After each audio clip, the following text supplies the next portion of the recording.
escrituras comigo lá na carta de Paulo aos Romanos, no capítulo 8, e eu quero ler com vocês os versículos 28 e 29, que são dois versículos das escrituras bem conhecidos. Eu acho que a maioria, pelo menos, já ouviu falar ou já meditou nesse texto em algum momento.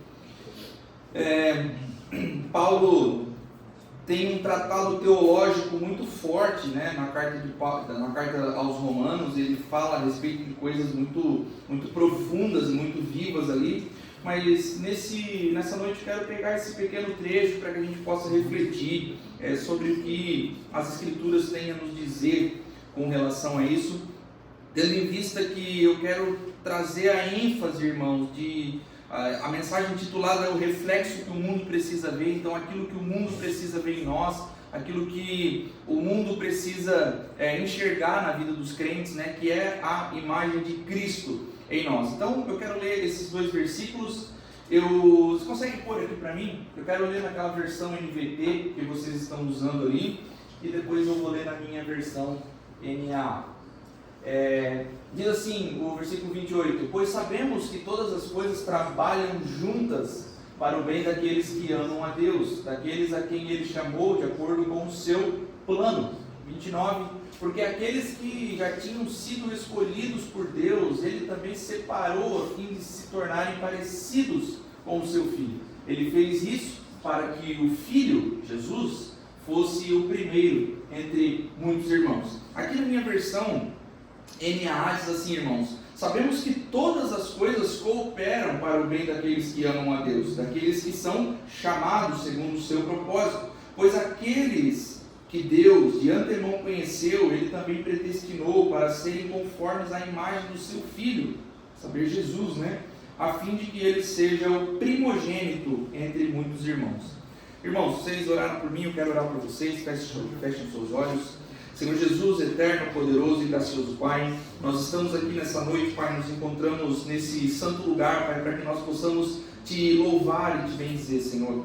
Nós acabamos de ler a Tua santa palavra, Senhor Deus, e eu peço, Pai, que o Senhor me use nessa noite como um instrumento nas Tuas mãos, Pai, não para que eu traga palavras minhas, Pai, mas que as Tuas palavras jorrem, Pai, desse púlpito nessa noite, Senhor.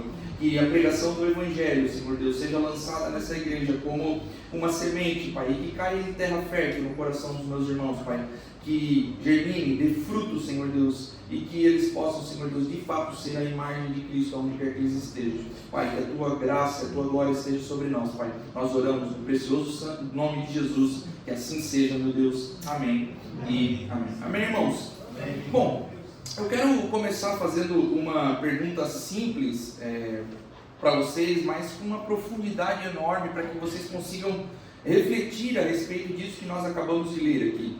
Porque se nós perguntarmos, ou se alguém pergunta para você durante a sua semana que religião você é, no mínimo você vai dizer que é evangélico, ou no máximo dizer, eu sou um cristão. E a pergunta que eu faço é: o que significa de fato ser cristão? O que é ser um cristão? E muitos de nós, irmãos, responderemos isso rapidamente, né, de forma bem instintiva, a respeito de que crer em Jesus Cristo, que é ser perdoado por Jesus Cristo, é ser perdoado pelos nossos pecados, sermos salvos em Jesus. Como o pastor Ivo ministrou aqui, né, somos salvos em Jesus Cristo, redimidos, justificados, regenerados. Então, podemos dar essa gama de respostas para essa pergunta de o que é ser um cristão? É ter a esperança na vida eterna?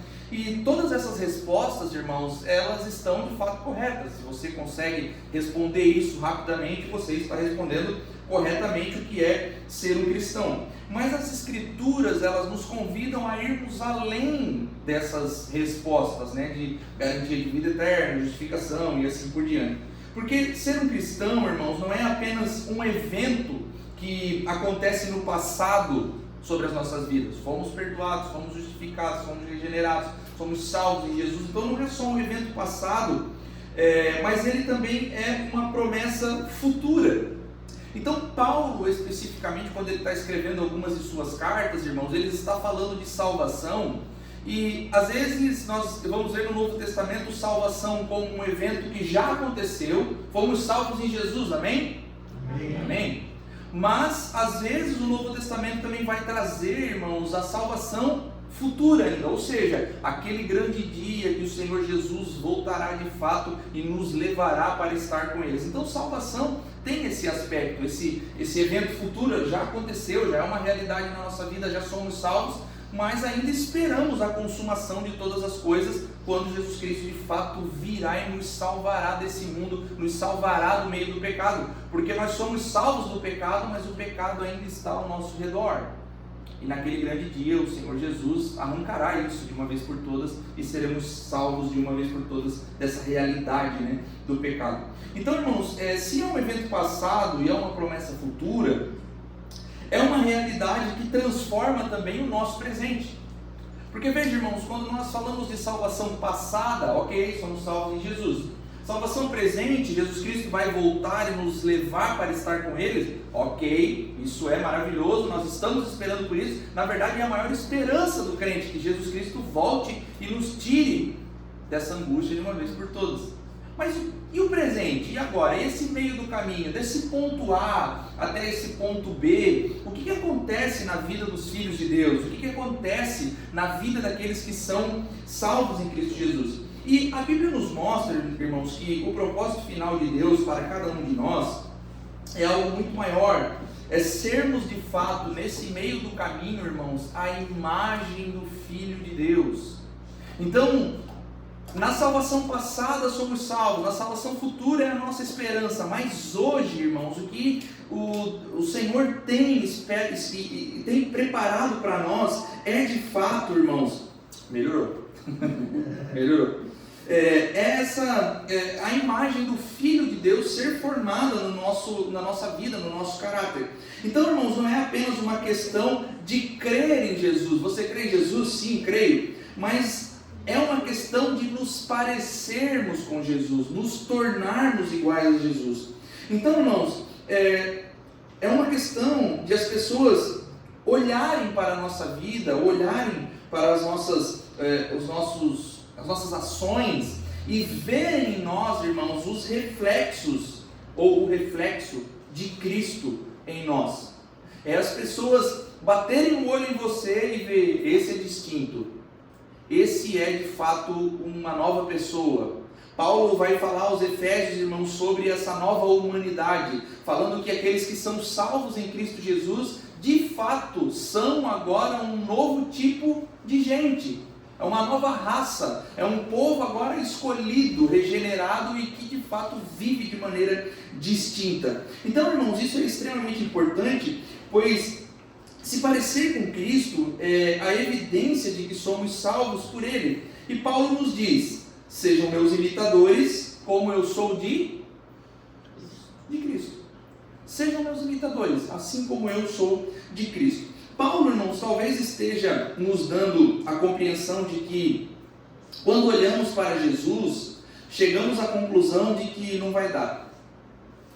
Quando nós olhamos textos, irmãos, como o texto que foi lido agora na ministração da ceia, Cristo falando com o seu povo e Cristo realizando aquela obra maravilhosa, aí Paulo diz assim, sejam meus imitadores como eu sou de Cristo, e o pastor está aqui falando que nós precisamos ser a imitação de Cristo. Aí nós olhamos para esses textos e olhamos para Jesus e chegamos à conclusão de que não vai dar, eu não vou conseguir, não há como eu me tornar de fato parecido minimamente com Cristo, o Cristo das Escrituras, irmãos. E talvez, irmãos, Paulo está dizendo para nós assim, ao menos seja possível imitar a Paulo. Aí nós olhamos, irmãos, para a vida de Paulo e vemos tudo que Paulo passou, tudo aquilo que Deus fez na vida de Paulo e da forma que Paulo foi conduzido pelas mãos do Senhor. Paulo foi preso, Paulo foi espancado. No fim da sua vida, a tradição cristã diz que Paulo foi decapitado. E a gente às vezes pega uma gripezinha, a gente já fica meio mal com Jesus, né? Aí a gente olha para Paulo também e diz, se não dá para parecer com Jesus, talvez dê com Paulo. A gente olha para Paulo e diz, não dá também. Não dá para ser parecido com Paulo. Então vai se tornando cada vez mais complicada o nosso cristianismo, por assim dizer, né? Então, irmãos, a pergunta que fica talvez na sua mente é: então, pastor, como que podemos ser parecidos com Jesus? Se é difícil imitar Jesus, se é difícil imitar Paulo, como que nós podemos ser cada vez mais parecidos com Jesus? O que você precisa ter em mente, irmãos, nessa noite, em toda a sua vida, em toda a sua caminhada cristã, é que só é possível, irmãos, a imitação, a figura de Cristo, por meio da obra do Espírito Santo que Ele deixou com o seu povo. Então nós só conseguimos nos tornarmos minimamente parecidos com Jesus, ou pelo menos sermos o reflexo de Jesus em algum aspecto, pelo poder do Espírito Santo. E que sem o poder do Espírito Santo, irmãos, nós não somos capazes de imitar Jesus em nada. E os salvos, os já batizados no Espírito, quando nós somos salvos por Cristo, somos batizados no Espírito, são os que podem de fato ser cobrados pela imitação de Jesus. Então, irmãos, mais uma vez eu pergunto: você é salvo em Jesus Cristo? Amém. Você tem certeza da sua salvação? Amém. Amém. Então nessa noite nós podemos cobrá-lo. Imite a Cristo. E se você é salvo em Cristo, você tem o Espírito, você precisa imitar esse Cristo. E nos dois versos que nós lemos, irmãos, ali o 28 e 29, os dois versos imediatamente anteriores, ali o 26 e 27, vemos como o Espírito intercede por nós com gemidos inexprimíveis por causa da nossa fraqueza e por causa da nossa limitação. Então, como parte da nossa fraqueza, irmãos, nós não sabemos orar. Nós somos fracos, não sabemos orar como convém, de modo que nós não sabemos o que pedir, não sabemos nem como pedir de fato as coisas para Deus. Então a nossa fraqueza, irmãos, ela é tamanha que não é só que nós não conseguimos imitar a Cristo, nós não sabemos nem sequer pedir, e não sabemos nem o que pedir.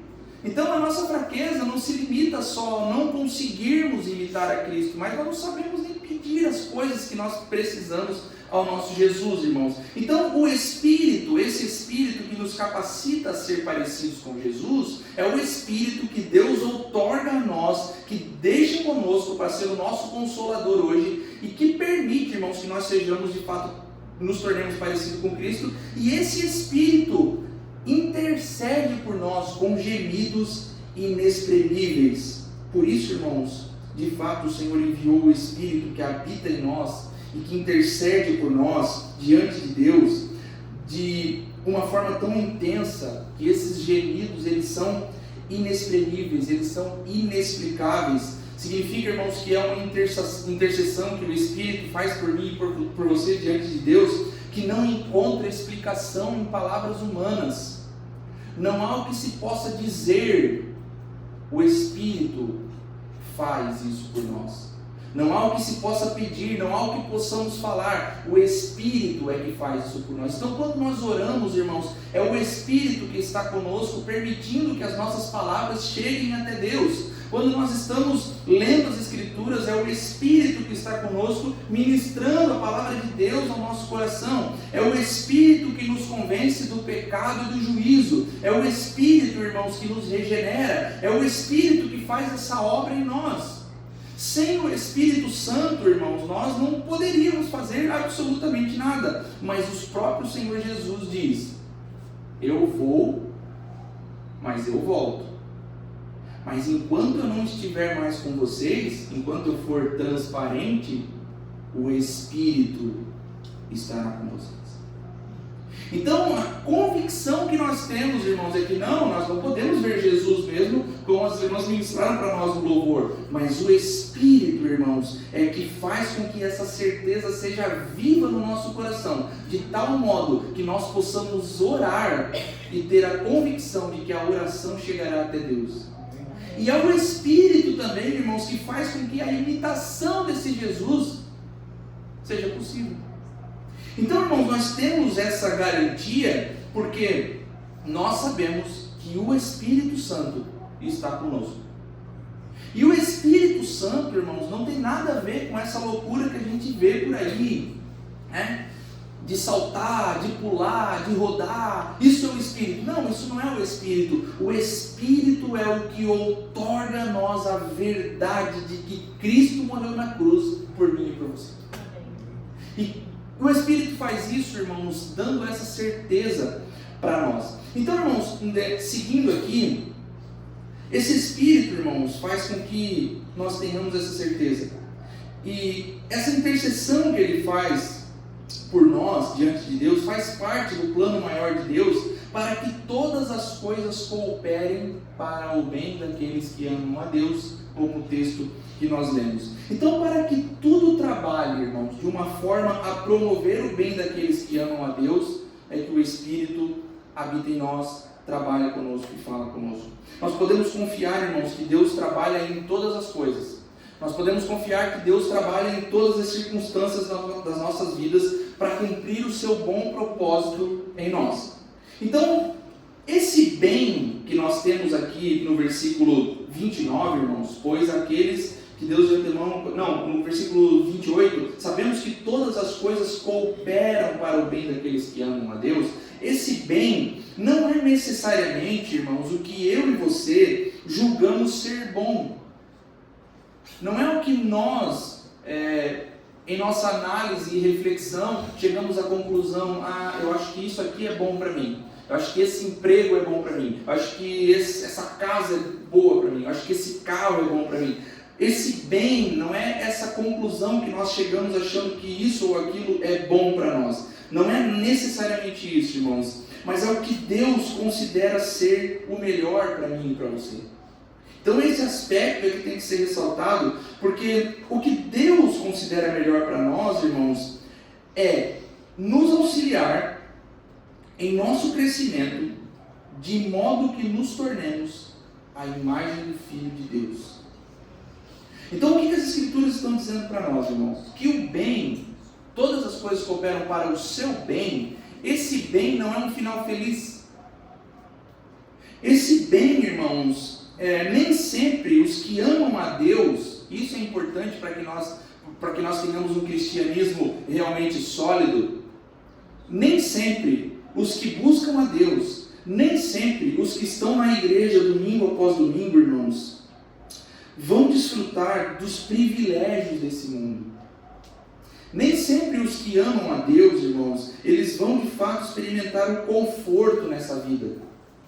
Nem sempre os que amam a Deus, irmãos, vão de fato passar por coisas somente boas. E, dessa forma, talvez a maioria de nós nunca experimente, irmãos, sombra boa e água fresca. Que ruim, né? Os pastores vêm lá dessa outra igreja lá, vêm aqui dizer para nós que talvez a gente nunca vai... Essa é a realidade, irmãos. Porque nós olhamos para a vida do nosso Cristo, irmãos, e nós vemos que o Cristo sofreu.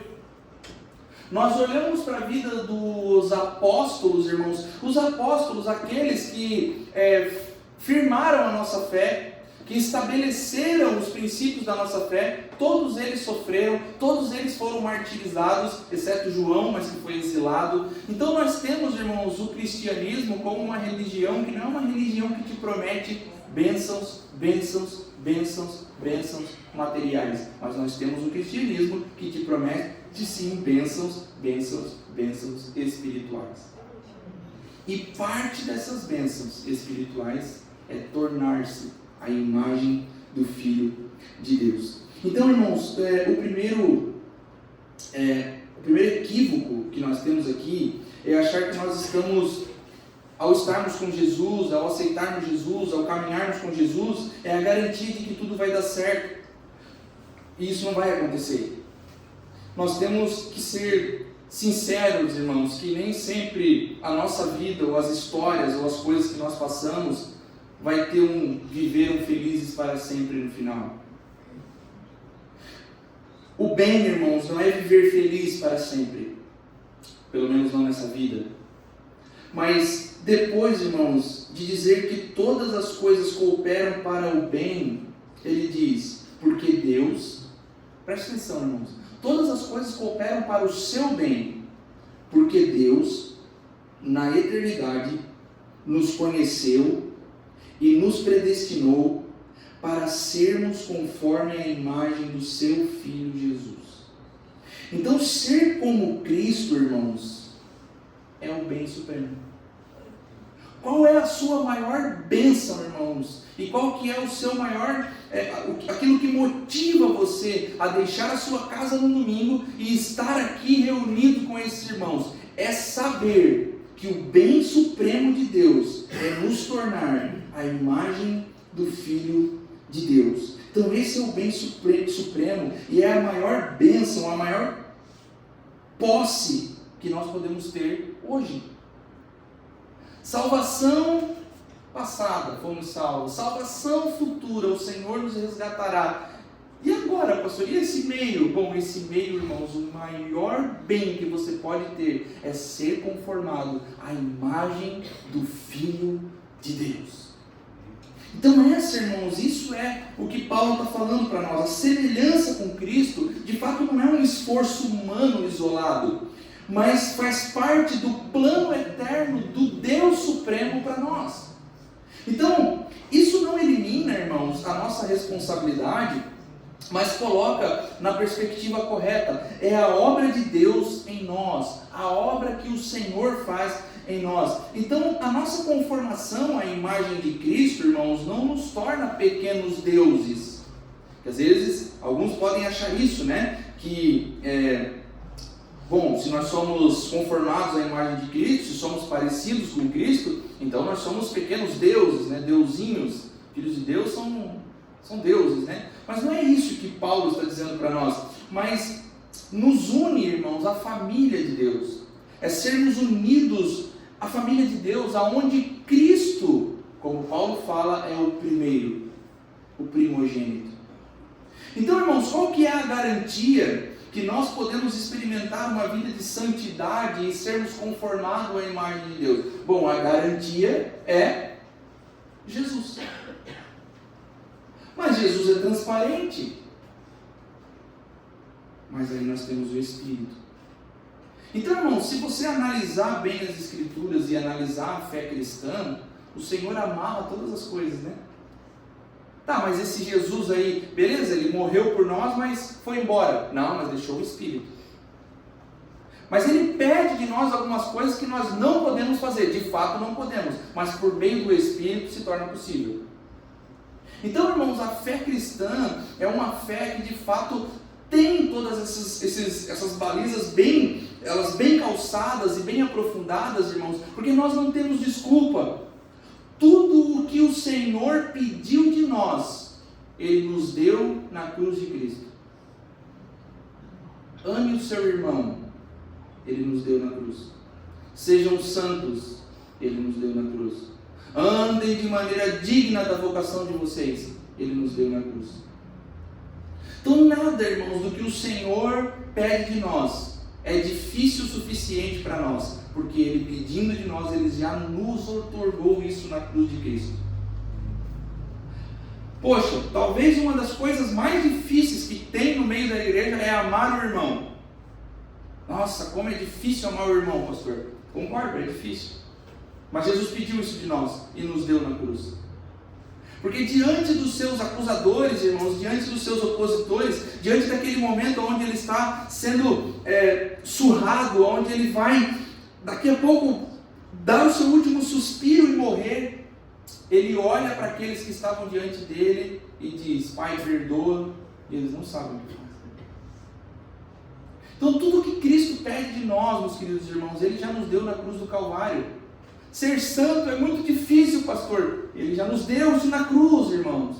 Ser conformado à imagem de Cristo é muito difícil, pastor. Ele já nos deu isso na cruz, irmãos. Ele foi, deixou o Espírito, prometeu voltar. E essa é a certeza que nós temos e é a certeza pela qual nós lutamos. Jesus em breve voltará. Amém. Então, irmãos, a semelhança de Cristo implica em uma vida de santidade e dedicação. Essa promessa de sermos conforme a imagem de Cristo, irmãos, tem as suas raízes já no livro de Gênesis, já no momento da criação. No plano redentor de Deus, nós já temos essa promessa, né? A imagem de Deus que nós temos em Gênesis 1 é perdida na queda. Então Deus fez os homens à sua imagem e semelhança. O homem pecou, o homem falhou. Essa imagem foi perdida. E essa imagem agora, irmãos, ela é restaurada em Cristo. Então, nós agora, irmãos, os salvos em Jesus Cristo, temos essa imagem restaurada. Deus nos fará santos, a imagem e semelhança de Jesus, o primogênito. Se Deus nos chamou para sermos parecidos com Jesus, irmãos, então a busca pela santidade é o que deve nos mover. Então a busca, irmãos, por nos tornarmos, sermos conformados à imagem de Cristo é o que deve nos mover. O poder para essa transformação vem do Evangelho. O poder para essa transformação, irmãos, é o Evangelho que é centrado na cruz. É a morte e a ressurreição de Jesus, irmãos, que nos capacitam e nos motivam a viver uma vida que o honra. Nós podemos ter a tentação, irmãos, de nos tornarmos cristãos performáticos. Nós podemos ser tentados, irmãos, a sermos cristãos que se vestem de uma determinada maneira, que falam determinados jargões, que dão paz de Cristo aonde quer que chegam, cristãos que têm a sua linguagem própria, que você vê assim, sabe, é crente. Eu sempre brinco com os irmãos lá, que é a imagem do crente do passado, já não sei como é que era lá no Rio, mas a imagem do crente aqui do Joinvilense no passado era o cara de terno, pilotando uma bicicleta com a mulher de lado na garupa. Era assim, irmão. Aí via de longe a gente é crente. Aí às vezes essas pessoas, elas vinham falar com a gente assim, elas chegavam, paz do Senhor, irmão. Aí você, crente, tem que ser crente, irmão. Então nós somos tentados, irmãos, a sermos esses crentes, às vezes, por hora, performáticos, tentando nos parecer com Jesus, irmãos, através de boas ações, para talvez ganhar a aprovação de Deus. A nossa conformidade, irmãos, é uma resposta grata à graça do Senhor, não é uma tentativa de merecê-la. Então todas as vezes que nós tentamos ser cristãos performáticos, na medida que, olha, eu vou andar assim, vou falar assim, vou agir dessa forma, para que as pessoas batam o olho em mim e vejam, esse é crente. Nós estamos numa tentativa de merecer a graça de Deus, que é uma graça merecida. É uma graça dada por nós, porque nós fomos olhados por Deus desde a eternidade. Então assim, irmãos, nem o seu avô, nem o seu tataravô existia ainda. Deus já viu você na eternidade. Aí você nasceu, você viveu a sua vida, ou vive ela até agora. Cristo te chamou, te salvou, te justificou, e agora Ele te pede, sejam santos, para que você seja conformado à imagem de Cristo. Aí você diz para Ele, é muito difícil, então toma o Espírito. Não tem jeito, irmão. Não tem jeito, não tem desculpa diante de Deus. Não há o que nós possamos falar para Deus que diga assim, olha Deus, é legal, você pediu isso aí, mas não deu assim. Ele nos chamou, irmãos, e nos deu o Espírito. Que garantia maior, irmãos, que nós temos para viver a nossa fé de fato, sendo que um Deus, ou o Deus, ou o único Deus verdadeiro, veio até nós. E essa é a beleza do cristianismo, irmãos, porque todas as outras religiões, os homens precisam ir até Deus. No cristianismo não, o Deus veio até os homens, morreu por nós, foi assunto aos céus e deixou o Espírito para habitar conosco, irmãos, para termos a certeza de que Ele estará conosco até o último dia, e agora Ele tenta nos conformar à imagem do Seu Filho, dia após dia, irmãos, à medida que nós vamos crescendo na fé. Então agora, nesse momento que nós temos o Espírito, irmãos, nós somos cobrados por isso. A semelhança com Cristo, irmãos, ela não é o ponto de partida, mas o destino glorioso. Nós nunca nos tornaremos plenamente parecidos com Cristo nessa vida. Não se engane. Nunca seremos iguais a Cristo, não. mas devemos crescer dia após dia, até que chegue aquele grande dia onde nos encontraremos com Ele e que Ele nos fará iguais a Ele de uma vez por todas.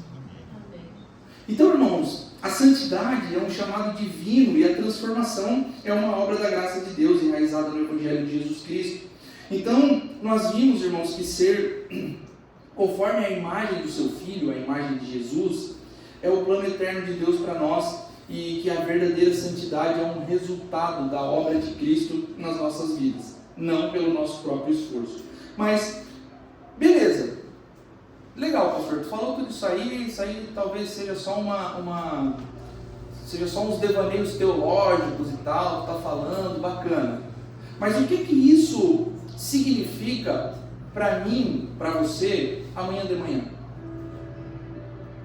Porque, no fundo, irmãos, nós estamos aqui falando todas essas coisas, e todas essas coisas deveriam vibrar no nosso coração, né? Dizer, poxa, Cristo morreu por nós, poxa, Cristo deixou o Espírito por nós, poxa e tal, não sei o quê. E você pode, de repente, ficar empolgado até o final do culto, e daqui a pouco sair daqui e pensar, mas amanhã, né, segunda-feira vem. Então, o que isso tudo, irmão, significa para nós, para a nossa segunda-feira? O que muda na nossa rotina? O que muda, irmãos, na forma como nós lidamos com a nossa família? O que muda? O que essas verdades mudam para nós na forma como nós lidamos com o nosso trabalho? Se o bem escrito pelo apóstolo Paulo aqui é nos tornar parecido com Cristo, como que essa semelhança com Jesus se manifesta na prática do cristão? Todas as coisas cooperam para o bem é ser tornado a imagem de Cristo. Tá, mas na prática, o que isso significa? Bom, agora eu vou convidar você para olharmos para uma aplicação diária dessa verdade aqui, irmãos, e eu quero olhar para 3 pontos com vocês, que são o engajamento, o serviço e o discipulado. Primeiro, como que Cristo se engajou? Ele não se isolou, irmãos. Cristo, ele se misturou com os pecadores, ele se misturou com os doentes, ele se misturou com os marginalizados. Então, a semelhança com Cristo, irmãos, nos chama de fato a sermos sal e luz aonde quer que nós estejamos. Aqueles que são semelhantes com Cristo fazem a diferença onde estão. Somos chamados para ser sal e luz. O sal é aquilo que dá sabor, mas também nos tempos antigos, irmãos, era o que mantinha a carne fresca, porque sem o sal apodrecia. Então nós somos chamados, irmãos, para sermos sal, dar sabor e não deixar que as coisas apodreçam. Nós somos chamados para sermos luz, irmãos, e uma luz, quando ela serve para iluminar, ela nunca é colocada debaixo de uma mesa, como diz as Escrituras, mas é colocada no alto de uma candeia para que ela possa iluminar toda a sala. Então nós somos chamados a sal, somos chamados a luz, irmãos, para sermos essas coisas em nossas comunidades, em nossas famílias, em nossos trabalhos, e não nos escondermos, irmãos. Quando falamos em santidade, nós podemos pensar que o se isolar é a melhor coisa possível. Santidade é separação, pastor. Então, se santidade é separação, nós precisamos de fato nos isolar. É isso que nós precisamos. E muito embora alguns homens na história do cristianismo, irmãos, tenham optado por levar uma vida monástica, se separar das coisas, separar do mundo de vez, se fechar num monastério, ficar lá o dia inteiro só orando, lendo a Bíblia. Claro que isso foi maravilhoso, na história da igreja, e tem homens que são chamados para isso mesmo, mas, irmãos, não é a realidade da maioria de nós. Então, santidade não tem a ver com isso, irmãos. Eu não creio que seja essa uma boa resposta para o nosso tempo, para vivermos uma vida em santidade. Nós poderíamos pensar em exemplos práticos como cuidar dos necessitados, lutar pela justiça, compartilhar o Evangelho com amor e respeito. Nós podemos pensar nessas coisas, irmãos, e essas são coisas que refletem a forma maravilhosa que o caráter de Cristo é formado em nós. Então, todas as vezes, irmãos, que cristãos se engajam, irmãos, em causas para que a justiça seja outorgada, irmãos. E eu não estou falando em engajamento político, não estou falando de vocês ir para a ideologia A ou ideologia B, não estou falando disso, não é disso que eu quero tratar. Mas eu estou falando, irmãos, de diferença no mundo, cooperar para o bem do mundo, assim como essa igreja coopera aqui. Fazendo a diferença, irmãos, na sociedade. Aí às vezes você pode pensar, poxa, a nossa igreja é tão pequena, o nosso projeto é tão pequeno. Quantas crianças atende aqui? 120. É bastante, né? Mas talvez você pode pensar assim, mas é só 120. Irmãos, é a diferença que nós como cristãos fazemos no mundo. É a diferença que nós como cristãos fazemos numa comunidade, como a comunidade do Morro do Meio. É a oportunidade que temos, irmãos, de nos engajar na obra de Cristo, irmãos, falar aos necessitados, levar o Evangelho ao mundo. Sem uma vida de santidade, nós não conseguiremos cumprir essas coisas, irmãos, porque nós faremos isso muito mal feito ou faremos pela metade. Mas Cristo nos chama, irmãos, a vivermos de fato uma vida de santidade, cooperando para o bem do mundo e fazendo com que todas essas coisas se tornem verdade na nossa sociedade. Então, dessa maneira, nós nos engajamos com o Evangelho e a causa de Cristo. Então, todas essas coisas mostram que a nossa fé é viva e não é uma fé morta. Fé sem obras é morta. Então, quando nós nos engajamos com essas coisas e fazemos a diferença, irmãos, o Evangelho está indo, o Evangelho está avançando. Um outro ponto, irmãos, segundo ponto, é o serviço. E eu não quero falar a respeito, irmãos, de servir na igreja, ainda que essas coisas sejam muito boas, e eu tenho certeza que a igreja aqui precisa de servos, assim como a nossa também precisa, todas as igrejas sempre precisam de servos, mas não quero falar desse tipo de serviço especificamente, mas quero falar dos servos uns dos outros. O exemplo de Cristo, irmãos, em Filipenses 2, de 5 a 8, diz que Cristo esvaziou-se a si mesmo, tomando uma forma de servo. Então, como eu falei antes, irmãos, nós seguimos uma fé onde nós não fomos até Deus, Deus veio até nós. Amém? Amém. Mas não só veio até nós como um servo. Esvaziou de toda a sua glória e veio até nós como um servo. Então, o serviço, irmãos, para o crente, para você que é crente, para você que quando o pastor pergunta assim, você é salvo? Você diz amém. Você é salvo em Jesus Cristo, tem certeza da sua salvação? Amém. O serviço, irmãos, para você não é uma opção, é obrigação. Serviço, irmãos, é de fato algo que o crente não pode, não tem como deixar de lado. E esse serviço é servir uns aos outros. Dar o seu tempo para o outro. Estar com o outro. Orar pelo outro. Se preocupar com o outro. Levantar do seu lugar e dar o seu lugar ao outro. Abrir mão dos seus benefícios próprios pelo benefício do outro. E quando nós entendemos esse tipo de coisa, irmãos, que os outros são mais importantes do que nós mesmos, que os outros são mais importantes do que as nossas ideias, que os outros são mais importantes do que tudo que nós temos, irmãos, nós começamos a experimentar uma comunidade viva e radiante. Uma comunidade, irmãos, que faz acontecer de fato uns pelos outros. Então, no momento da ceia, irmãos, que nós participamos aqui, hoje também foi ceia lá na igreja, no momento da ceia, pastor Ivo, eu sempre peço que os irmãos peguem um cálice e olhem para o lado, olha para o seu irmão, aí você olha para o seu irmão e você está discernindo o corpo, porque do seu lado está alguém que pertence ao corpo de Cristo. Aí nós colocamos o cálice, tem parte contigo, meu irmão. Aí os irmãos começam nesse momento, irmãos, a olhar uns nos olhos dos outros e pensam assim, ó, meu irmão não está legal. Aí no final do culto eles dizem, irmão, você não está legal, né? Irmão, não vou orar por você. E a gente começa a perceber os irmãos, e isso vai formando uma igreja viva, irmãos. Uma igreja viva nem sempre é uma igreja de 1000 membros. Uma igreja viva, irmãos, às vezes é uma igreja de 10 membros que servem uns aos outros. E tem Jesus como alicerce. o Evangelho como firme fundamento, irmãos. Então, servir nunca é demais. Servir sempre é de menos, irmão. Ah, já servi demais, pastor Jasmo. Não, nunca, irmão, você vai servir demais.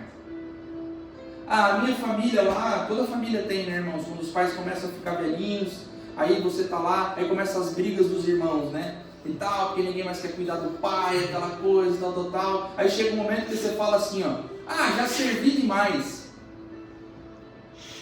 O crente nunca serve demais, irmãos. O crente sempre tem uma compreensão de que só fez o que era sua obrigação. Ser crente é difícil, né, irmão? Porque a gente vai pensando assim, ah, ser de Jesus é tranquilo, eu vou para Jesus agora, teologia da prosperidade, maravilha, eu vou ficar rico agora. Não, não vai, e ainda vem um pastor lá do outro lado da cidade dizer para você assim, irmão, servir nunca é demais, sirva mais. Mas já servi bastante, pastor, serve mais um pouquinho. Eu não aguento mais. Jesus aguentou até o final, irmãos, como servos. Então, o verdadeiro serviço, irmãos, ele é feito sem buscar reconhecimento humano, mas é feito por amor a Cristo e é feito por amor ao próximo. Então, sabendo que servimos ao Senhor, irmãos, primeiramente nós servimos a Deus, primeiramente nós servimos ao Senhor. Sabendo disso, irmãos, é que nós servimos com amor e com alegria. Servimos na família, servimos no trabalho, servimos na nossa vizinhança, servimos na igreja, sim, por que não? Mas nós servimos, irmãos, aos nossos colegas de trabalho, servimos aqueles irmãos que nós não amamos tanto assim. Ah, não amo tanto esse irmão, mas ainda assim você precisa servi-lo. Servimos aos conhecidos, servimos aos desconhecidos, e isso porque os servos tão somente servem. Então, se o Cristo não veio para ser servido, irmãos, mas sim para servir, e se nós estamos no caminho de nos tornarmos a imagem de Cristo, como nós podíamos ser diferentes, irmãos? Ser tornado a imagem de Cristo e se tornar semelhante a Cristo todos os dias é ter a convicção de que você vai servir todos os dias. E o último ponto, irmãos, e caminhando para encerrar, é o caminho do discipulado. O que é ser um discípulo? É ser um aprendiz de Jesus. Então, seguindo os passos de Jesus, aprendendo os ensinamentos de Jesus, é uma tarefa que não tem fim, irmãos. Eu sempre brinco com os irmãos lá da igreja, pastor, quando plantamos a igreja lá, eu pensei assim, nós vamos começar a exposição, né? Nós começamos, acho que com a exposição da carta de Tito na época, e eu pensei assim, vou fazer a exposição da carta de Tito, depois vou fazer Timóteo, depois vou fazer Efésios, depois, até chegar o dia, não sei se vai levar 10 anos, 11 anos, 12 anos, que eu vou expor a Bíblia inteira. Expus a Bíblia inteira aos irmãos. Aí o trabalho acabou, porque daí os irmãos já viram a exposição da Bíblia inteira e aí acabou o trabalho. É só a gente agora seguir fazendo outras coisas. Aí você chega à conclusão de que não é assim, de que o trabalho não tem fim, de que os irmãos estão sempre aprendendo, de que o pastor está sempre aprendendo, de que nós somos aprendizes de Jesus Cristo e estamos descobrindo os seus ensinamentos todos os dias, e que nós desfrutaremos disso todos os dias. Até quando, pastor? Até que Ele venha. Talvez o Senhor nos mude de lugar, talvez amanhã você não esteja mais nessa igreja, talvez o pastor Jason não esteja mais aqui, talvez eu não esteja mais lá, talvez esteja em outro lugar, mas o trabalho não acaba, irmãos. Nós somos sempre aprendizes de Jesus, aprendendo os ensinamentos de Jesus, aprendendo os passos de Jesus, nos tornando a semelhança dele. E isso não acontece magicamente, irmãos, mas acontece através de um processo intencional de querer aprender. Como aprendemos? Oração e leitura bíblica, comunhão com os crentes e obediência. É quando nós falamos em santidade, irmãos, nós chegamos à conclusão, concluímos com a igreja o seguinte: como que nós de fato crescemos espiritualmente? Oração e leitura das Escrituras. Basicão. Aí os irmãos chegam no final do culto e perguntam pra gente assim: pastor, mas não tem assim um outro jeito pra gente acelerar isso aí? Não tem, irmão. É oração e leitura. Tá, mas assim, não tem como... Não tem, irmão. Oração e leitura. Tá, preciso ler a Bíblia? Quando? Todo dia. E orar? Sempre. Tá, mas não tem, irmãos. Oração e leitura. Aí você pensa, ok, beleza, mas aí tem algo mais. Comunhão e obediência. Porque não basta só você ler a Bíblia e orar, você tem que comungar com os seus irmãos e obedecer ao Cristo das Escrituras. Então esse é o caminho do discipulado, irmãos.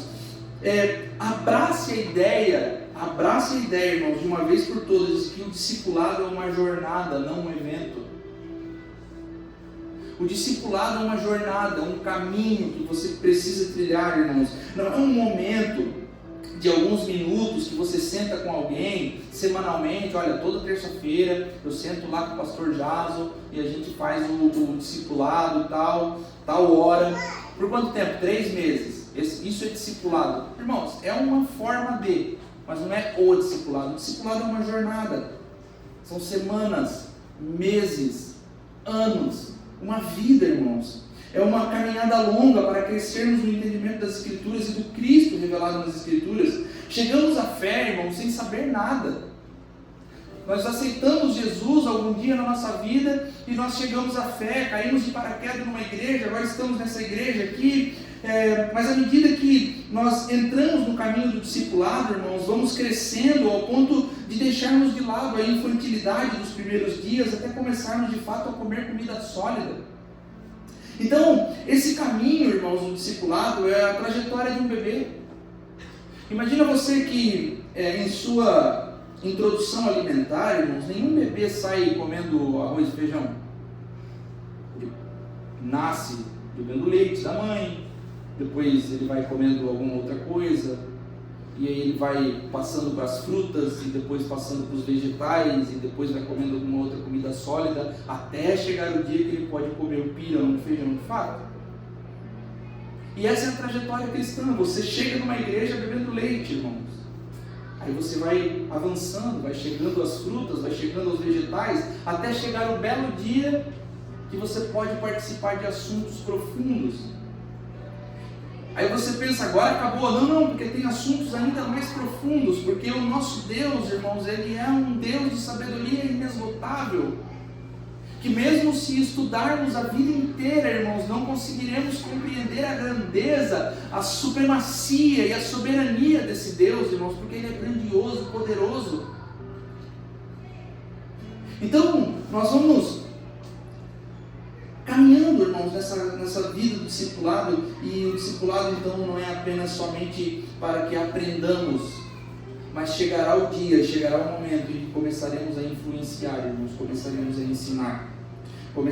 a ensinar os outros, os novos na fé, começaremos a guiar as pessoas que se achegam a Cristo, como você chegou lá atrás. E outros que talvez já caminham na fé há tempos, mas se encontram desanimados, através da comunhão, do partir do pão, nós vamos encorajando uns aos outros, encorajando os desanimados. Hoje eu estou desanimado, amanhã o pastor Jason está desanimado, e a gente fortalece um ao outro, ora um pelo outro. Então a caminhada cristã, irmão, nós vamos chegando à conclusão de que é uma caminhada sem fim até que Cristo venha. Eu aprendo, eu ensino, eu encorajo, eu sou encorajado, e à medida que nós caminhamos nisso, irmão, nós vamos nos tornando a imagem do Filho de Deus. É um trabalho, irmãos, inesgotável. Aí pode surgir uma pergunta: até quando nós devemos nos envolver com o discipulado? E a resposta é: até que o Senhor venha. Pois estamos sempre aprendendo e ensinando. Essa é uma frase já bem conhecida do pessoal lá da igreja. Sempre fala alguma coisa e fala: mas até quando, meus irmãos? Até que o Senhor venha. Até quando nós precisaremos cultuar, pastor? Até que o Senhor venha. Até quando nós precisaremos ler a Bíblia, pastor? Até que o Senhor venha. Até quando precisaremos orar, pastor? Até que o Senhor venha. Até quando precisaremos lutar pela nossa santidade, pastor? Até que o Senhor venha. Até quando eu vou ter que aguentar esse irmão carrancudo do meu lado? Até que o Senhor venha, a menos que ele se desvie. Até quando eu preciso amar essa gente? Até quando eu preciso me engajar nessas causas, pastor? até que o Senhor venha? Até quando eu preciso servir, pastor? Então, irmãos, o alvo da nossa vida não é apenas a salvação pessoal, mas a transformação para sermos reflexos de Cristo no mundo. Somos salvos? Sim, mas o que vamos fazer com isso, de agora em diante, irmãos, é sermos parecidos com Cristo. Esse é o plano de Deus para nós. Então, irmãos, eu te convido a refletir nesse momento, nas áreas de sua vida onde você precisa cada dia mais se parecer com Cristo. Aonde que você precisa ser o reflexo de Jesus? No seu trabalho, na sua família, na igreja. Aonde que você precisa, irmãos, de fato admitir que isso precisa acontecer? E eu te convido agora, irmãos, claro que você não vai falar isso em voz alta, não vai falar para mim, não vai falar para ninguém, mas não tenha vergonha de admitir, irmãos. Nós precisamos ser sinceros conosco mesmos e sermos sinceros com o Deus das nossas vidas nesse momento. Diga assim, ó: Senhor, eu preciso ser parecido com Cristo em tal lugar. Eu preciso ser parecido com Cristo nesse ambiente, com essas pessoas, com os meus irmãos da igreja, às vezes com os meus irmãos lá, com os meus parentes, com meu pai, com a minha mãe, com o meu chefe. Ah, mas você não conhece o meu chefe, pastor. Ainda bem que Deus colocou esse chefe na tua vida, porque tu é crente. Graças a Deus que esse chefe carrascão está contigo, porque tu é crente, irmão. Seja parecido com Cristo lá. Não sejamos duros demais, irmãos, a ponto de achar que não precisamos melhorar. Nós precisamos, ou não pense assim que a mudança precisa estar na vida do outro. Ah, se fulano de tal estivesse aqui, hein? Pô, essa palavra foi boa, hein, pastor, mas o fulano hoje viajou, ele não estava aqui. Não, era para ti mesmo, não era para o fulano, não. Então não seja duro demais, irmãos. Você precisa ser transformado também. Lembre-se, às vezes você se encontra em situações onde estamos cobrando demais daquele parente, onde estamos cobrando demais daquele colega de trabalho, mas na verdade nós estamos nos esquecendo, irmãos, que o crente da história somos nós. Pô, aquele meu colega de trabalho, pastor, olha, só o sangue de Jesus. Ele é crente, irmão? Não. Mas é o crente da história toda. Então, se o crente da história é você, irmãos, não exige demais das pessoas. Não exige uma transformação daqueles que não são a habitação do Espírito. A habitação do Espírito é você. Quem carrega o Espírito Santo de Deus é você. Você é a mudança, irmãos. Você é a mudança, meu irmão. Peça ao Espírito que transforme você, que é a habitação dele. Feche seus olhos e quero orar por você. Senhor Jesus, é tão difícil, Senhor Deus, nós sermos colocados de frente com nós mesmos, Pai. Olharmos no espelho, Senhor, e ver que, de fato, nós não temos sido parecidos com Cristo em muitos lugares, em muitos ambientes, com muitas pessoas. É muito difícil, Senhor Deus, nós sermos desnudados, Pai, dessa forma. E talvez, eu não sei com quem o Senhor falou especificamente, Senhor Deus, mas que nós tenhamos a coragem, Pai, de nos colocarmos em oração agora diante de Ti e dizer: eu preciso ser mais parecido com Cristo no meu casamento. Eu preciso ser mais parecido com Cristo na minha empresa. Eu preciso ser mais parecido com Cristo com aquele parente. Eu preciso ser mais parecido com Cristo lá com meu pai, com a minha mãe, lá na minha casa, lá com aquele vizinho. Eu preciso ser mais parecido com Cristo. Eu preciso ser mais parecido com Cristo com aquele meu colega de ônibus que vai comigo para a empresa. Eu preciso ser mais parecido com Cristo com as pessoas que me cercam. Eu preciso ser mais parecido com Cristo com meu filho. Que nós tenhamos a coragem, Senhor, de admitirmos que nós precisamos de uma transformação pura, verdadeira, genuína e de uma vez por todas. Pai, que a Tua graça nos invada nessa noite, Pai. O Teu Espírito que habita em nós, Pai, que é o Espírito que geme com gemidos inexprimíveis diante de Deus por nós, esteja nos transformando e nos conformando à imagem do Cristo. E que nós sejamos lembrados dia após dia que nós somos aquilo que o Senhor quer que nós somos, e tudo aquilo que Ele pede de nós, Ele já nos deu na cruz do Calvário. que nós possamos nos engajar mais, que nós possamos servir mais e que nós possamos discipular mais e sermos mais discipulados também. E encarar que a jornada da fé é uma jornada longa e que não tem um ponto final até que o Senhor venha. Que o Teu Espírito esteja conosco, Pai. Que essas verdades sejam verdades, Senhor Deus, para a nossa segunda-feira de manhã. Que essas verdades, Pai, não sejam apenas devaneios teológicos, Senhor Deus, ou verdades teóricas, mas que sejam verdades práticas nas nossas vidas, Pai, semana após semana. Assim nós te pedimos, assim nós te louvamos, assim nós te agradecemos. Assim seja, Senhor. Amém. Amém.